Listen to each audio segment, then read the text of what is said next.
Man is charged with murder, and at his first appearance in the mags, he is sent forthwith to the Crown Court for trial. Nice word. But what it means, it is a proper technical term, and it means there is no allocation hearing here. It's murder. It's definitely not going to stay in the mags. There's no need for an allocation hearing, no need to discuss where this is going to go. Of course, it's going to go forthwith to the Crown Court. Love that word, but that's what it means. Straight to the Crown. So at the plea and trial preparation hearing, the man enters a not guilty plea. The parties proceed with case management, as they would.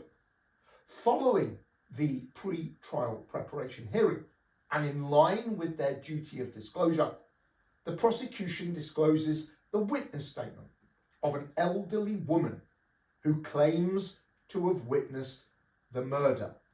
Okay? Claims to have witnessed the murder. The woman initially refused to come forward with this information due to a fear for her own safety. She believes the man was aware of her presence when the alleged murder took place. The woman is fearful that the man will recognise her. So which of the following, again, represents the process that should follow this disclosure? Now, of course, we've got a witness here. And this witness, if we're going to use them, is going to be very helpful. The alibi is the defence. We've got a witness statement. But this isn't asking you really about that. It's about what is important about this. What are we going to do next? We've got a fearful witness, vulnerable witness. So following the PTPH, the court will go one step further. There'll be another case management hearing. Why?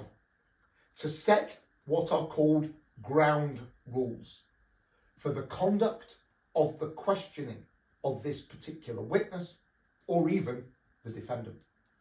So in other words, because obviously if the defendant knows she's there, there's going to be a problem. So it might be anything to do with being a vulnerable witness. It might be screens, it might be video, it could be anything. But we need to set the ground rules here. And that is what it's called, actually. So there's going to be a pre-trial case management hearing, setting the rules, okay, for how this witness is going to be treated and how the defendant is going to be treated in relation to the witness.